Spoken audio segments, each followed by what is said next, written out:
Hello friends, welcome back to my YouTube channel. അപ്പോൾ ഇന്നെൻ്റെ അമ്മയുടെ ബർത്ത്ഡേ ആണ് കേട്ടോ. അപ്പോൾ അമ്മയ്ക്ക് വേണ്ടിയിട്ട് 1-2 ഗിഫ്റ്റൊക്കെ ഞാൻ മേടിച്ചു. അത് അമ്മയ്ക്ക് കൊടുക്കുന്നത് നിങ്ങളെയും കൂടെ കാണിക്കാമെന്ന് വിചാരിച്ചു. അപ്പോൾ എല്ലാവരും പോയി വീഡിയോ കണ്ടിട്ട് വായോ. രാവിലെ എഴുന്നേറ്റ് ഞാൻ റെഡിയായിട്ട് ഒരു ഷോപ്പിൽ പോയി. അമ്മയ്ക്ക് 1-2 ഡ്രസ്സൊക്കെ മേടിക്കാമെന്ന് വിചാരിച്ചിട്ട്. എൻ്റെ പൊന്നു ഗൈസ്, ഞാൻ കയറാത്ത ഷോപ്പില്ല. കയറിയിട്ട് എവിടെ കയറിയിട്ട് എനിക്ക് ഒന്നും ഇഷ്ടമാവുന്നില്ല. ലാസ്റ്റ് ഈ ഷോപ്പിൽ നിന്ന് ഇതങ്ങ് സെലക്ട് ചെയ്തു. അങ്ങനെ അതിൻ്റെ പേയ്മെൻറ്റൊക്കെ കൊടുത്തിട്ട് ഒന്ന് കറക്കി വീഡിയോ ഒക്കെ എടുത്തിട്ട് ഞാൻ ഇറങ്ങി. രാവിലെ ഇറങ്ങിയിട്ട് ഉച്ചയായിട്ടും കഴിയാത്തത് കൊണ്ട് എൻ്റെ പൊന്നോ വിശപ്പിൻ്റെ വിളി എന്നെ അങ്ങോട്ട് വിളിച്ചു. അങ്ങനെ ഒരു ചെറിയ ഹോട്ടലിൽ കയറി ഒരു ബിരിയാണി പറഞ്ഞിട്ട് കഴിച്ചു തുടങ്ങിയപ്പോൾ എൻ്റെ പൊന്നു ഗൈസ്, അത് കണ്ടാലേ പറയും ഒരു വകയ്ക്കും കൊള്ളത്തില്ല.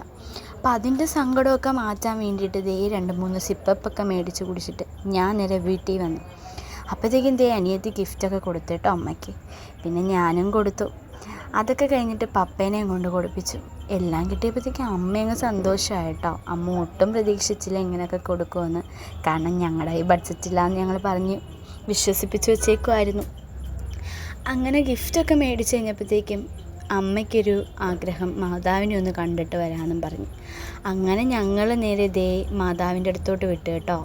എന്ത് സന്തോഷം വന്നാലും സങ്കടം വന്നാലും അമ്മ ആദ്യം ചെല്ലാറ് മാതാവിൻ്റെ അടുത്താണ്. അങ്ങനെ മാതാവിനൊരു മെഴുകുതിരിയൊക്കെ കത്തിച്ച് കുറച്ച് നേരം മാതാവിൻ്റെ മുന്നിൽ നല്ലൊരു ദിവസവും വർഷവും നേർക്കാൻ വേണ്ടിയിട്ട് പ്രാർത്ഥിച്ചിട്ട് ഞങ്ങൾ ഇറങ്ങി. കാരണം ഇനി ഫുഡ് മേടിക്കണമല്ലോ, അതാണല്ലോ സെലിബ്രേഷൻ്റെ ഫസ്റ്റ് കാര്യം. അങ്ങനെ ഫുഡ് മേടിക്കാൻ വേണ്ടിയിട്ട് മാതാവിനോട് ചാറ്റയൊക്കെ പറഞ്ഞിട്ട് ഞങ്ങൾ ഇറങ്ങി. നേരെ ഒരു ഷോപ്പിൽ പോയി നല്ല മന്തിയൊക്കെ പാർസൽ മേടിച്ചിട്ട് അവിടെ നിന്ന് ഒരു ഐസ്ക്രീമും മേടിച്ച് ഐസ്ക്രീമും കഴിച്ച് ഐസ്ക്രീം കണ്ടോ എല്ലാവരും. ഐസ്ക്രീമും കഴിച്ച് ഞാനങ്ങ് ഇരുന്നു. വീട്ടിലെത്തിയപ്പോൾ കേക്ക്. അങ്ങനെ അമ്മയെ കൊണ്ട് കേക്ക്, എൻ്റെ അമ്മയെന്ന് പറഞ്ഞാൽ കേക്കൊന്നും മുറിക്കാൻ അങ്ങനെ ഇഷ്ടമുള്ള ഒരാളല്ല കേട്ടോ. അപ്പോൾ വീഡിയോ എല്ലാവർക്കും ഇഷ്ടമായെന്ന് വിശ്വസിക്കുന്നു. എല്ലാവരും എന്നെ സപ്പോർട്ട് ചെയ്യുക. അതുപോലെ അമ്മയുടെ വിശ്വാസങ്ങൾ കമൻറ്റിലൂടെ അറിയിക്കുക. പിന്നെ സപ്പോർട്ട് ചെയ്ത് സബ്സ്ക്രൈബ് ചെയ്ത് കൂടെ കൂടണേ. അപ്പോൾ മറ്റൊരു വീഡിയോ ആയിട്ട് ഉടനെ കാണാം. അപ്പോൾ ബൈ.